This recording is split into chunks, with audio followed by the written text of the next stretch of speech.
Tidak ya?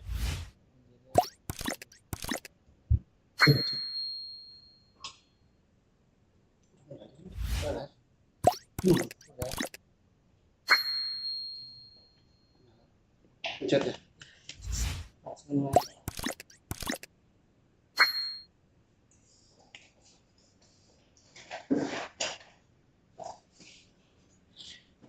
Terima kasih. Bismillahirrahmanirrahim. Assalamualaikum warahmatullahi wabarakatuh.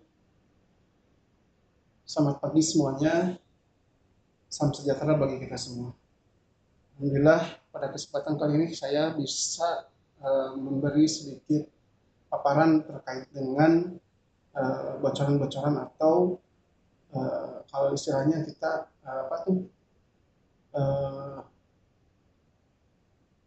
ujian sekarang kan hari ini mau UAS nih, mata kuliahnya dari KKPMT Biomedik dan Terminologi Medis.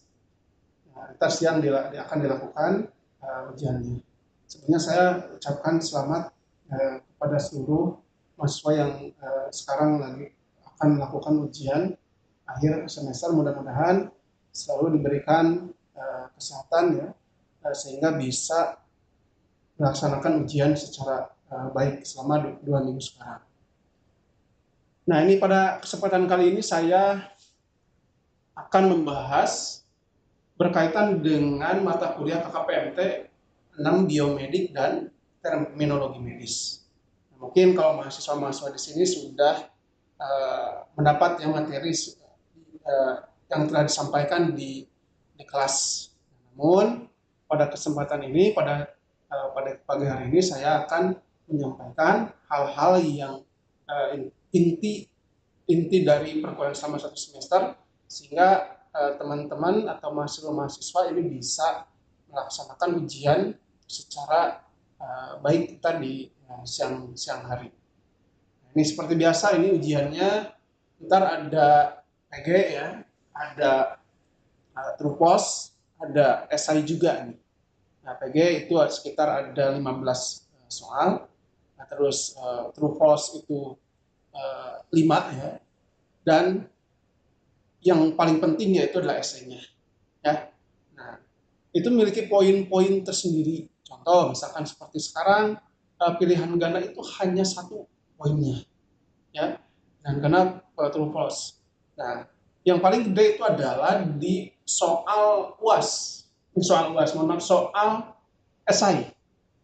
Itu kan ada 8 nih. Soal esai itu ada 8.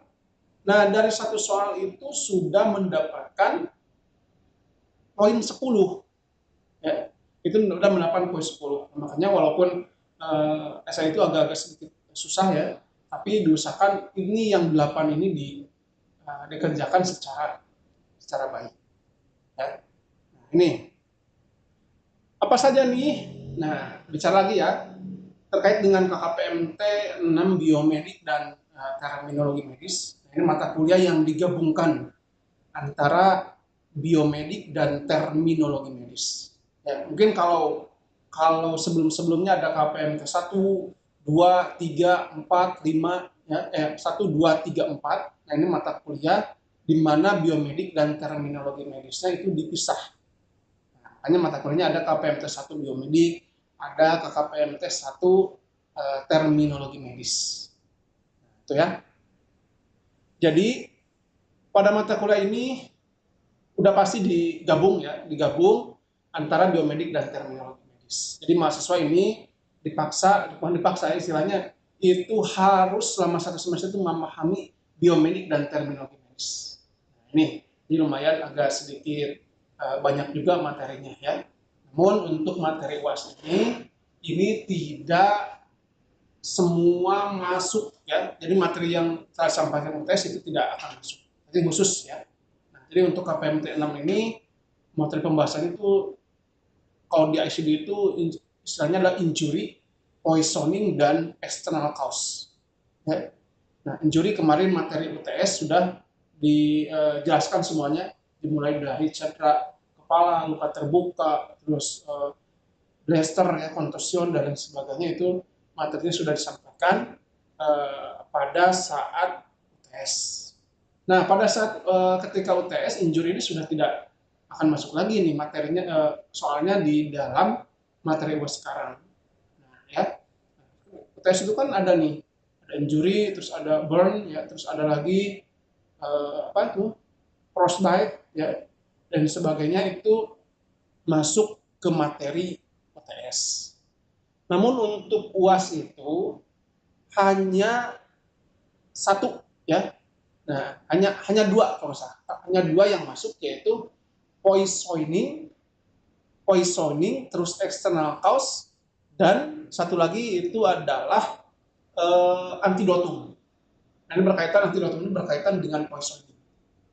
Jadi mahasiswa yang akan melakukan ujian hari ini tidak lagi mengapakan yang berkaitan dengan injury, burn, dan frostbite, ya, karena itu udah ada di materi UTS materi sebelumnya. Namun sekarang kita akan membahas 3 materi, ya, materinya yaitu poisoning, ya, poisoning, external cause. Namun materi ini tidak akan tersampaikan semuanya. Saya akan menyampaikan hanya poin-poinnya saja, ya, sehingga pada saat kalian melaksanakan ujian akhir semester, ntar di siang hari ada gambaran. Nah, itu ya, tidak ada lagi mahasiswa yang nyontek-nyontek atau nanya-nanya ke temannya yang di pinggirnya, ya, apalagi buka Google, ChatGPT dan sebagainya. Itu pasti ketahuan, ya, pasti ketahuan. Orang yang mengisi dengan Google dan ChatGPT itu saya tahu, ya, saya tahu pasti dari cara mereka menulis dan cara mengisi saya sudah tahu. Nih, ya, jadi hal yang tidak kalah penting. Namun sebelum UAS dan sebelum melaksanakan ujian akhir semester, alangkah baiknya seluruh mahasiswa yang akan melakukan ujian hari ini bisa masuk, ya, bisa masuk menonton di Pixi TV ini, ya. Nah, itu. Terus ujian ini akan dilaksanakan siang hari ini, ya.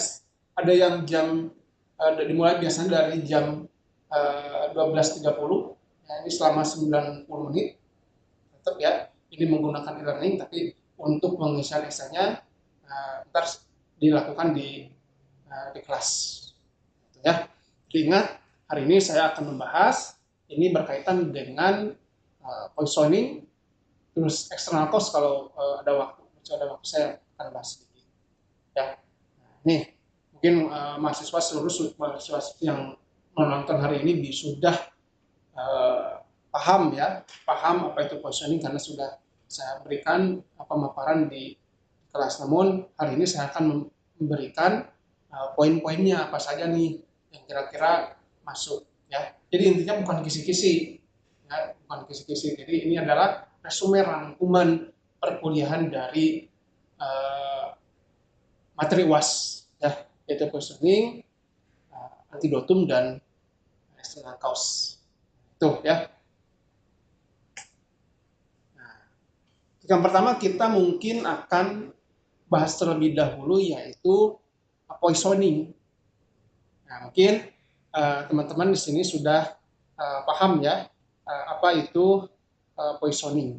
Apa kaitannya dengan ICD, ya. Kalau ICD yaitu dosen rekam medis yang membahas. Tapi karena ada istilah poisoning di ICD, maka saya akan sedikit jelaskan apa itu yang namanya poisoning, ya.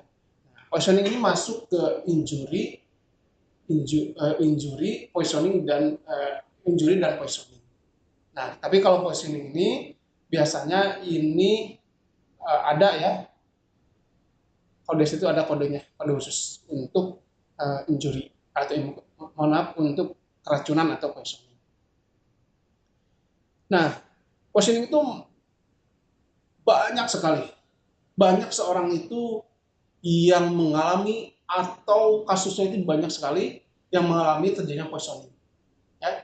Nah, apa itu poisoning? Poisoning itu keracunan, ya. Istilahnya kalau di sini itu keracunan itu poisoning.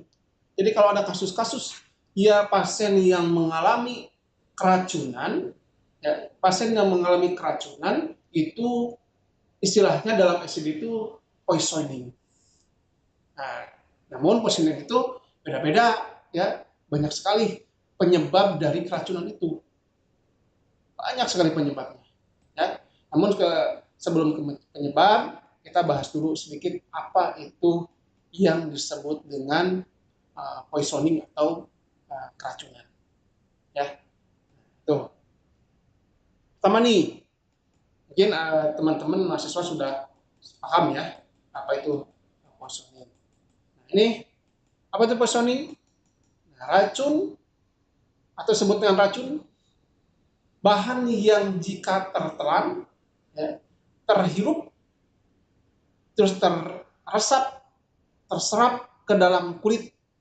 Contoh misalkan kalau yang terserap ke dalam kulit itu misalkan tanaman, ya, atau obat-obatan juga bisa, ya, atau tersuntikan, ya, misalkan dari serangan serangga atau gigitan binatang.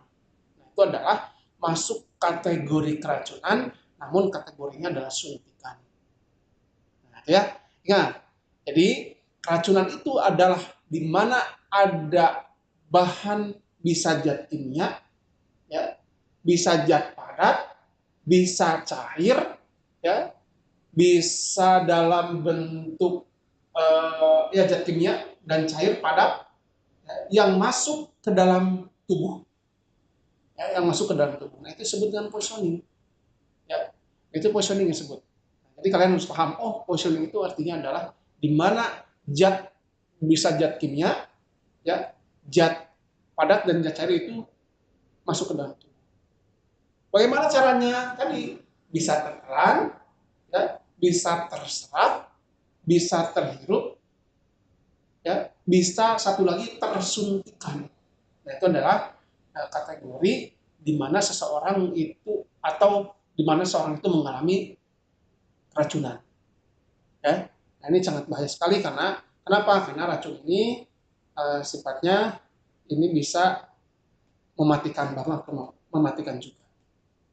Contoh misalkan kalau yang tertelan itu keracunan makanan, itu masuk kategori keracunan yang tertelan.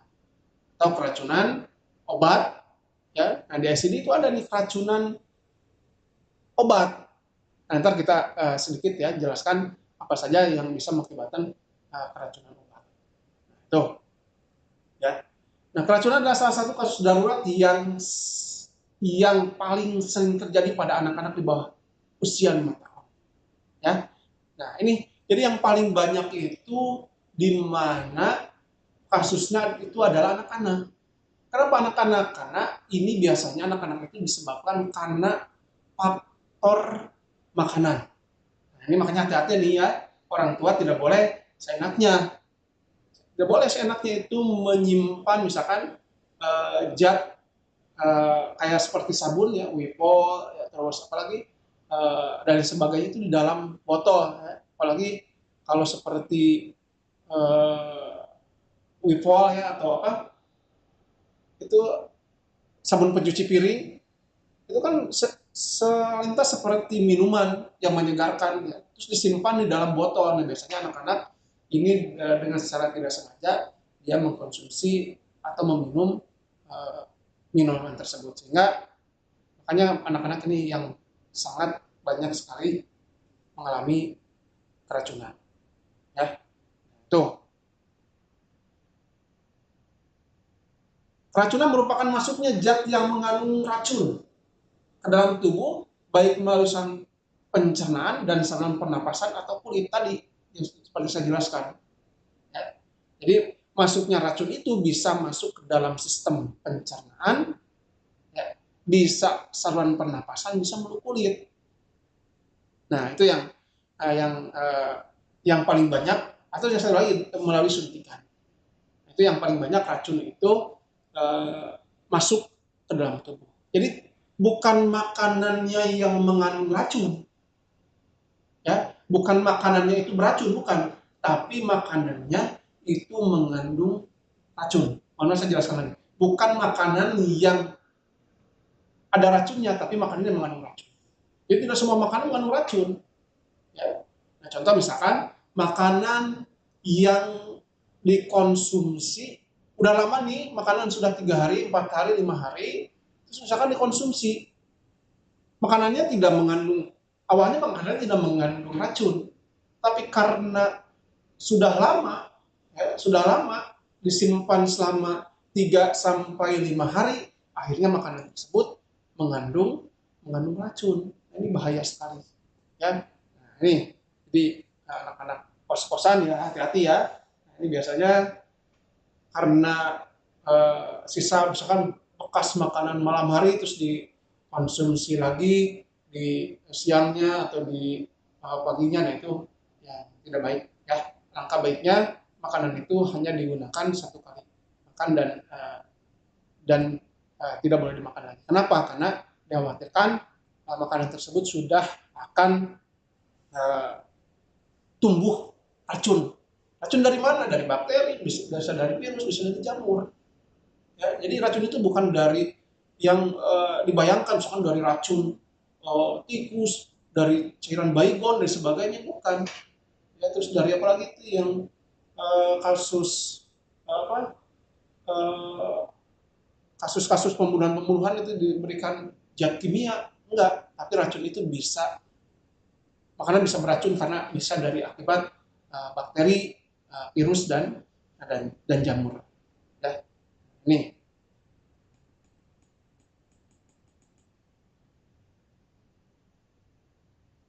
Nah, anak dapat mengalami keracunan oleh beberapa hal seperti produk-produk pembersih. Tadi ya seperti pembersih itu sabun, sop, ya. Makanya di sini itu ada ketika seorang mengalami keracunan itu ada di istilahnya toxic shock, ya. Jadi itu uh, racun yang jenisnya jenis sabun ya atau pembersih, ya, lipo, terus uh, seperti deterjen. Nah, itu yang bisa mengalami terjadinya keracunan. Vitamin, obat-obatan berbahaya sekali, ya. Nah, jadi obat itu tidak boleh loss. Kalau istilahnya itu loss dose, ya, tidak boleh salah dosis, ya, tidak boleh kelebihan overdose, tidak boleh juga. Kenapa? Karena bisa mengakibatkan terjadinya keracunan. Ya, istilahnya ada, kalau di sini itu ada keracunan obat. Nah, jenis-jenisnya kan banyak. Ada poisoning of antibiotik, ya, poisoning antipiretik, poisoning anti hipertensi, poisoning anti, banyak lah, ya, jenis-jenis golongan obat. Hampir semuanya ini bisa mengalami terjadinya keracunan ketika seseorang itu salah, ya, obatnya salah dosisnya dan salah orang. Ini bahaya ya. Hanya kalau di rumah sakit pasien dipastikan memiliki yang namanya gelang pasien, ya. Kenapa? Agar tidak salah. Ketika tenaga medis seperti perawat tidak salah memberikan obat, ya, tidak salah memberikan obat itu salah orangnya. Sehingga dipastikan pasien yang begitu masuk rawat inap di rumah sakit itu harus ada, ya, identitasnya. Karena untuk menghindari kesalahan-kesalahan seperti pemberian obat yang terutama, ini karena banyak kejadiannya sehingga ketika obat salah diberikan, ini bisa mengakibatkan terjadinya keracunan atau bahkan kematian, ya. Bisa dari alkohol, ya, bisa dari zat kimia, cat mobil, misalkan ini pasien orang yang bekerja di perbaikan bengkel cat mobil, nah biasanya beresiko sekali mengalami keracunan. Itu harus menggunakan masker, ya. Dan tanaman, ada juga jenis-jenis tanaman di mana tanaman itu ini dia ada itunya, ada racunnya, ya. Tuh. Nah, itu ya. Itu sekilas terkait dengan definisi dari racun. Ya, jadi kalian apa yang saya sampaikan ini silakan rangkum, ya, rangkum dan kalian isi dengan apa yang kalian tahu. Ya, kalau sesuai dengan kalian udah pasti tahu, ya, PT dan sebagainya pasti saya tahu. Jadi apa yang saya sampaikan itu rangkum dan intinya kalian boleh silakan dipahami lagi. Ya, tuh. Nah, untuk etelia keracunan, ya biar agak rileks sedikit, kita dengarkan musik dulu ya, biar santai, biar nggak terlalu, mungkin kalau di kelas-kelas kan nggak bisa seperti ini ya. Nah, kalau di sini kita rileks saja, kita mendengarkan lagu. Kalau mau request boleh ya. Nah, kenapa harus mual? Karena harus muntah. Pertama, pertama ada keracunan, seorang itu bisa mengalami keracunan. Ya, ada banyak sekali. Kenapa nih racun ini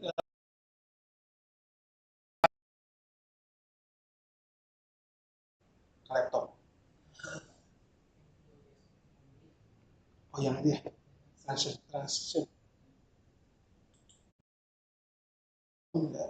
Terutama yang mau ujian UAS tadi siang hari, silakan untuk segera bergabung ya.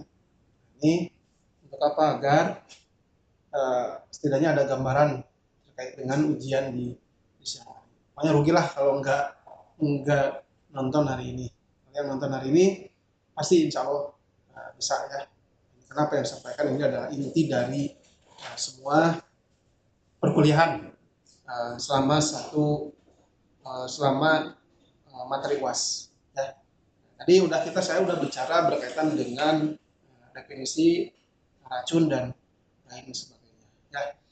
Terus kenapa nih atau istilahnya adalah etiologi? Kenapa nih racun ini? Apa sih penyebab seseorang itu bisa mengalami keracunan?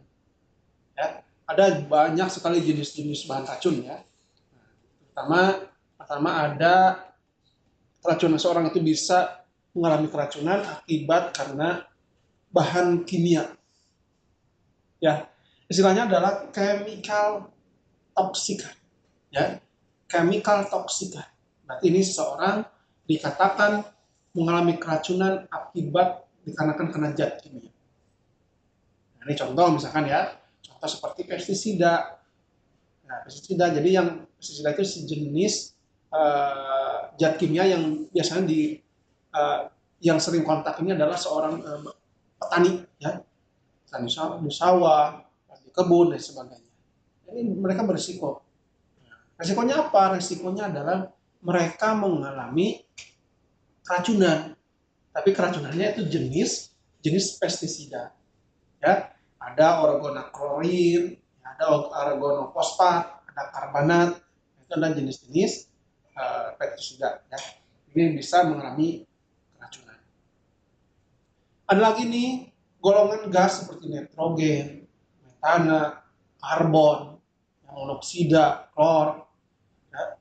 Ada lagi golongan logam seperti timbal, ya, fosfor, air raksa, arsen, nah, atau bahan organik contoh seperti akrilamida, anilin, benzena, vinil, klorida, dan alkohol. Itu adalah jenis-jenis obat, jenis-jenis golongan kimia yang bisa mengalami seorang keracunan. Ya, ini harus hati-hati penggunaannya. Kita misalkan seperti pestisida, makanya orang-orang seperti film itu ketika dia memberikan pestisida tadi, ini harus setelah dan sebelum melaksanakan itu harus cuci tangan. Ya, terutama gunakan masker karena dikhawatirkan itu bisa terhirup ya, apalagi kalau anginnya satu lawan arah, biasanya ini akan terhirup. Ini terhirup oleh apa? Terhirup oleh sistem pernapasan. Ini berarti masuk kategori racun yang masuk melalui sistem pernapasan. Itu ya. Ada lagi nih yang kedua, racun yang dihasilkan oleh makhluk hidup. Contoh misalkan atau sebut istilahnya adalah biologi toksikan. Ya, istilahnya adalah biologi toksikan. Misal contoh sengatan serangga, ya, gigitan ular berbisa, hewan yang berbisa, Nah, itu masuk kategori biologi toksikan. Ya. Nah, biologi toksikan jadi makhluk hidup. Nah, anjing dan lain-lain.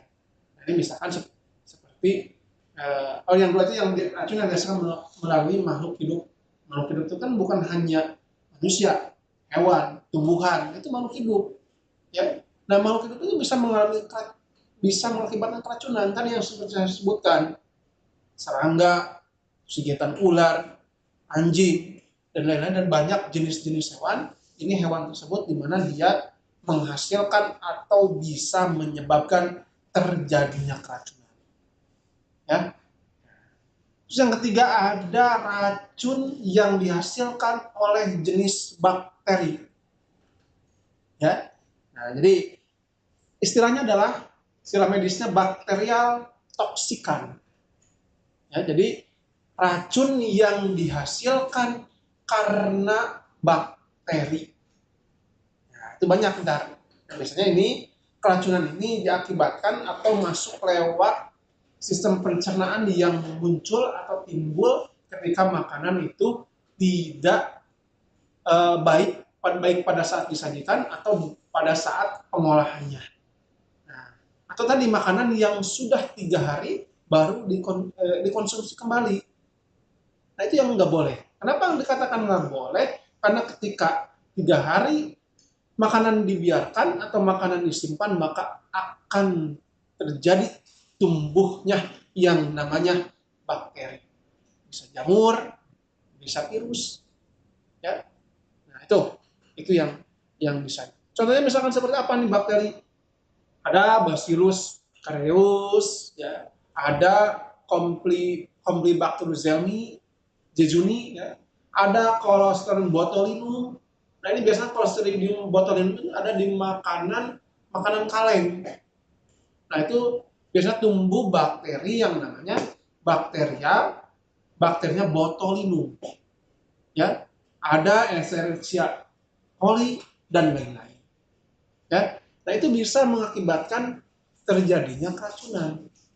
Jadi racun itu bukan hanya zat kimia saja, tapi keracunan itu biasanya ini diakibatkan bisa dari mikroorganisme seperti bakteri, virus, dan jamur. Ya, tuh. Ada lagi nih racun yang dihasilkan dari tumbuh-tumbuhan, ya, atau istilahnya botanical toksikan, botanical toksikan.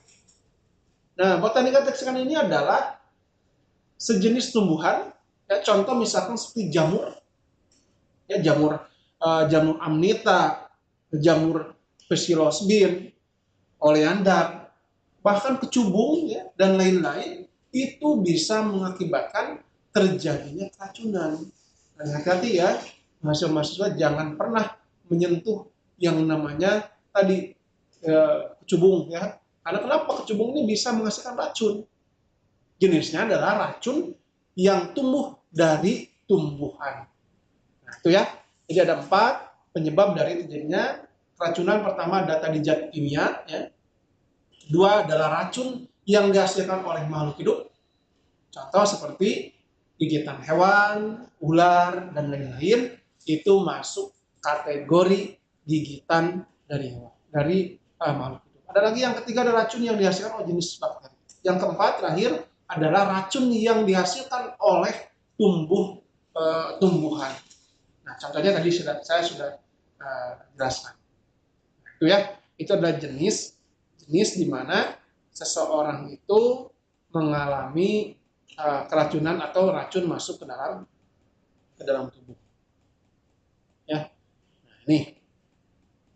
Dan ya penyebab definisi sudah tadi dijelaskan, terus etiologi atau penyebab masuknya prosesnya racun ke dalam tubuh sudah dijelaskan. Nah, sekarang tanda dan gejala keracunan. Ya. Nah, jadi seorang mengalami keracunan itu pasti akan timbul yang namanya adalah tanda dan gejala. Nah, ini ya. Nah, apa saja nih yang mengalami tanda gejalanya ini? Gejala yang tanda keracunan yang mirip dengan gejala atau tanda dari suatu penyakit. Jadi bisa seperti penyakit, contoh ya, bisa kejang, bisa stroke, ya bisa juga reaksi dari insulin. Nah, makanya di ICD itu adalah istilahnya adalah poisoning of poisoning hormon. Istilahnya intinya poisoning of hormon. Jadi keracunan yang diakibatkan karena penggunaan hormon. Nah, salah satunya adalah keracunan obat insulin. Nah, insulin itu tidak seenaknya dikonsumsi, ada aturannya, ya. Nah, itu banyak sekali, ya. Terus seorang yang mengalami keracunan kadang dapat diketahui dengan adanya gejala keracunan. Tapi gejala secara umumnya biasanya keracunan itu yang tumbuh adalah merasa ingin muntah, ya, mual, muntah. Itu salah satu seorang dikatakan keracunan itu pasti biasanya ada keluar mual dan muntah, ya. Nah, kenapa harus mual? Karena harus muntah. Kenapa harus buang air besar, diare dan sebagainya? Karena itu respon tubuh. Untuk apa respon tubuh? Jadi ketika masuk racun ke dalam tubuh, usaha tubuh untuk mengeluarkan racun sehingga racun itu dikeluarkan secara melalui oral, yaitu dimuntahkan. Ya, nah, itu makanya kenapa harus diare? Nah, karena ketika racun masuk ke gastrointestinal, masuk ke gastro itu adalah lambung, jadi di gastro itu dia prosesnya dimuntahkan, di intestin itu ada di usus, kalau udah masuk usus maka respon tubuh itu mengeluarkan dengan cara mengeluarkan dengan diare atau mengeluarkan seperti itu, ya. Nah, itu jadi itu ada kaitannya dengan respon tubuh ketika tubuh mengalami keracunan, ya. Makanya dokter itu biasanya memberikan obat. Sebenarnya kalau obat anti mual itu kalau racunnya dosisnya rendah itu tidak bisa diobatin karena itu respon tubuh. Nah, boleh diobatin tapi harus dengan resep dokter, harus dengan pengawasan dokter, ya. Karena banyak orang yang sudah mengkonsumsi ketika orang keracunan terus mengkonsumsi obat mual, mengkonsumsi obat muntah, mengkonsumsi obat diare dan sebagainya, itu gejalanya masih tumbuh, masih muncul, ya.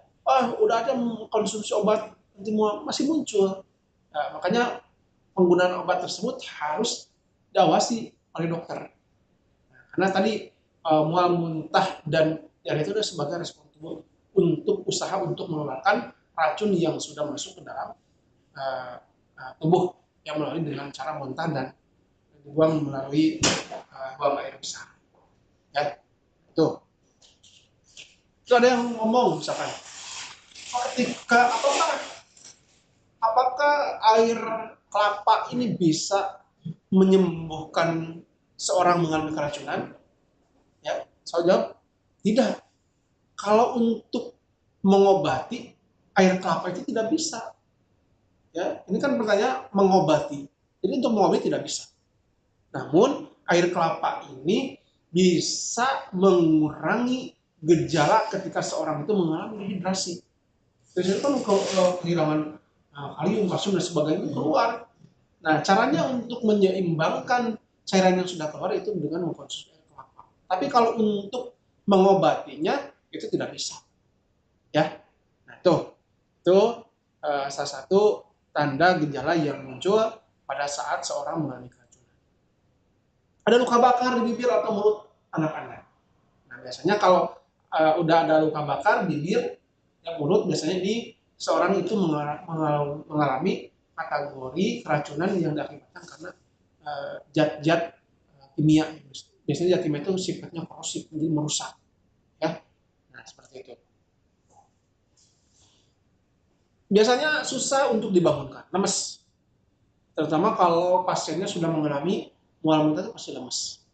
Ini bahaya sekali. Ini bisa mengalami yang namanya dehidrasi, ya, dehidrasi berat, bahkan bisa mengakibatkan terjadinya kematian pada pasien kalau pasiennya tidak cepat ditangani dengan tepat. Ya, ini seperti itu. Terus anak mengalami kesulitan pernapasan. Jadi bukan hanya pencernaan yang mengalami seorang klinik keracunan itu, ya. Mungkin semua sistem yang ada dalam tubuh itu bisa terganggu.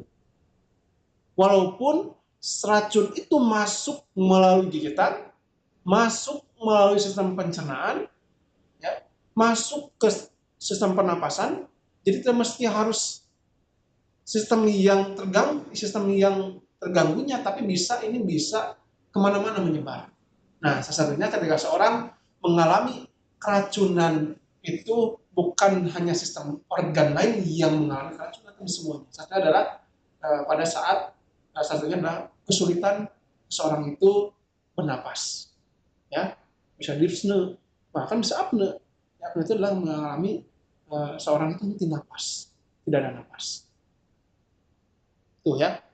Terus ada lagi sakit perut, ya, sakit perut dan serangan sakit yang mendadak. Jadi tanda-tanda seorang itu mengalami keracunan itu ketika seorang itu seorang pasiennya itu tidak mengalami sakit dan sebagainya, terus tiba-tiba pasiennya sakit, mual, muntah, dan itu sudah mengarah ke seorang mengalami keracunan.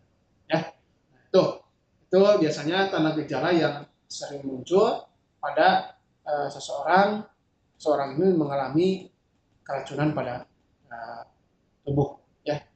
Itu, ya. Nah, itu adalah tanda gejala. Patofisiologinya, ya. Patofisiologi seorang mengalami keracunan. Tadi sudah saya jelaskan. Jadi ada masuknya, contoh misalkan faktor bahan kimia, mikroba, toksin, dan lain-lain, ini masuk ke dalam tubuh.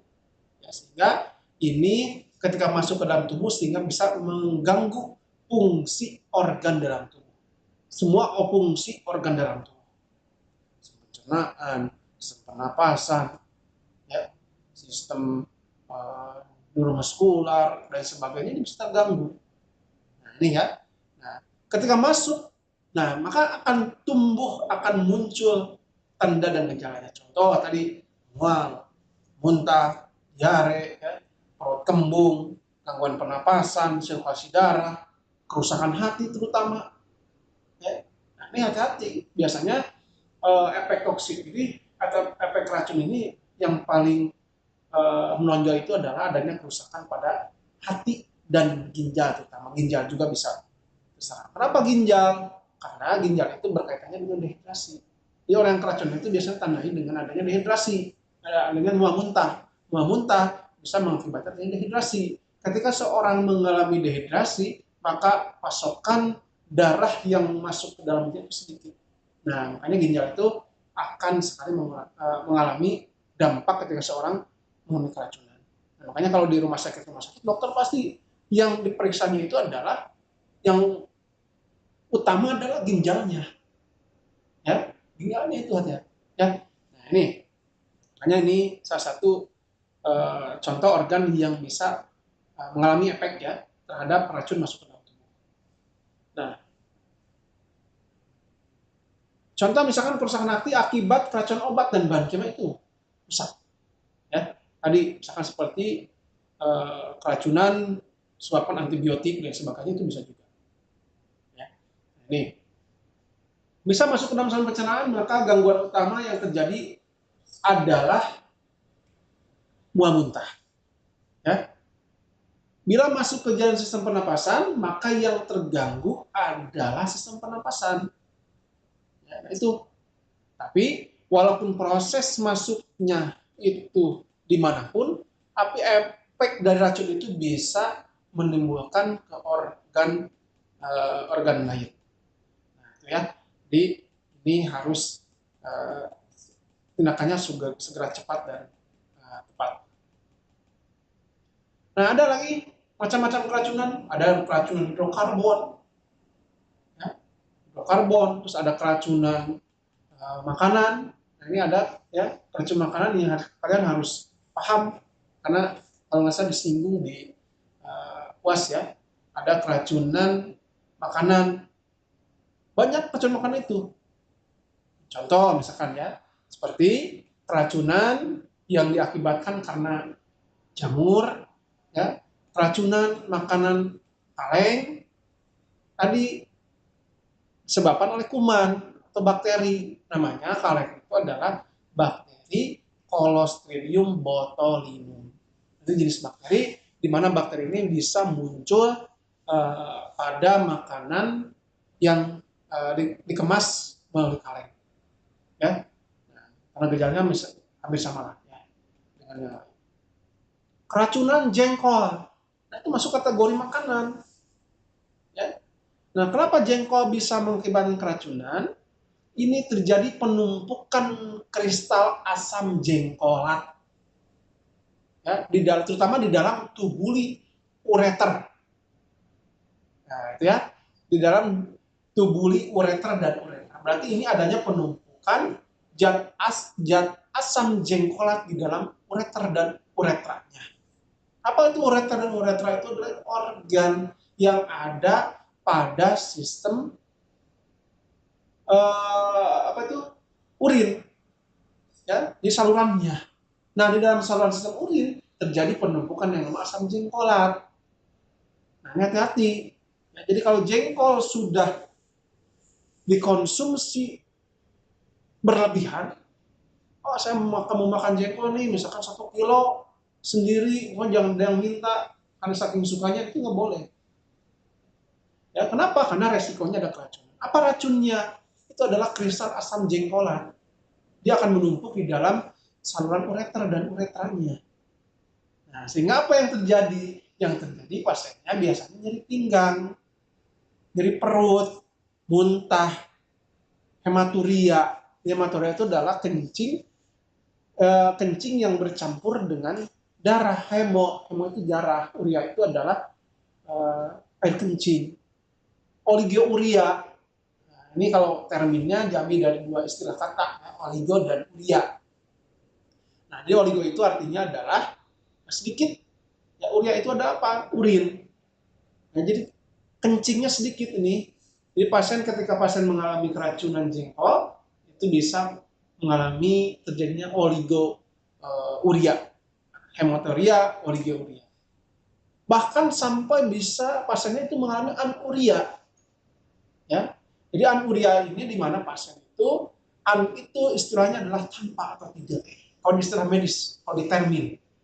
Nah, ya, jadi kalau orang-orang yang sudah belajar terminologi medis dengan istilah seperti ini, ya pasti sangat mudah untuk mendefinisikan.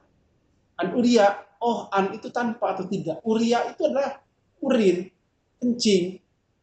Oh, berarti ini pasiennya tidak mengalami yang namanya kencing, atau kencingnya tidak ada sama sekali, air kencingnya. Bukan tidak mau kencing, tapi air kencingnya tidak ada. Ya, nah itu jengkol dan makan ini bisa mengalami terjadinya gagal ginjal akut. Ya, jadi kalau keracunan makanan seperti itu biasanya racunnya larinya ke organ ginjal. Kenapa ginjal? Karena tadi terjadi penumpukan asam jengkolat di dalam ureter dan uretra, akhirnya bisa mengalami terjadinya kerusakan pada terutama bagian ginjal. Ini salah satu dari makanan atau makanan yang terkontaminasi.